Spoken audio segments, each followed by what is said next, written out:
एक समय श्री विश्वनाथ महादेव जी माता पार्वती जी के सहित विचरते हुए मृत्यु लोक में पधारे और भ्रमण करते करते विदर्भ देश में अमरावती नाम की अति रमणीक पुरी में पहुँचे। वह पुरी अमरापुरी के सदृश ही सर्व प्रकार के सुखी से परिपूर्ण थी। उस पुरी के राजा ने एक अति सुंदर शिवजी महाराज का मंदिर बनवाया हुआ था। उसी मंदिर में श्री महादेव जी अपनी धर्मपत्नी श्री पार्वती जी के साथ निवास करने लगे।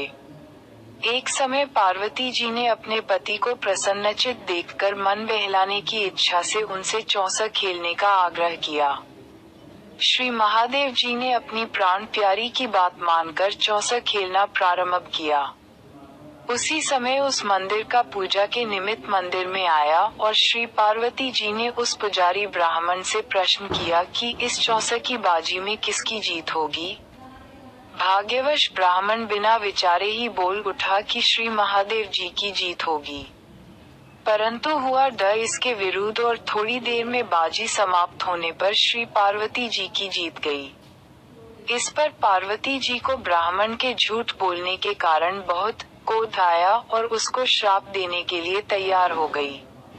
यद्यपि महादेव जी ने पार्वती जी को बहुत समझाया, परंतु उन्होंने कुछ भी ना मानकर ब्राह्मण को कोढ़ी होने का श्राप दे ही डाला। कुछ दिनों पश्चात पार्वती जी के श्रापविश कोढ़ी हो गया और अनेक प्रकार के कष्टों को भोगने लगा।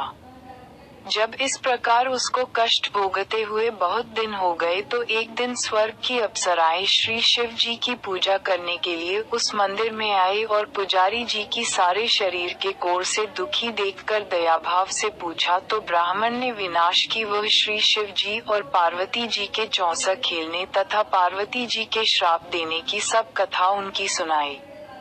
तब अप्सराएं ये सब कथा सुनकर कहने लगी कि हे ब्राह्मण, अब तुमको अधिक दुख नहीं उठाना पड़ेगा।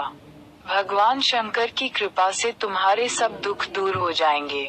तुम सब व्रती में उत्तम व्रत षोडश सोमवार व्रत की विधि की अप्सराओं से पूछने लगा। अप्सराएं एंडी कहने लगी कि सोमवार को स्नान आदि से निवृत्त होकर अच्छे वस्त्र धारण करे।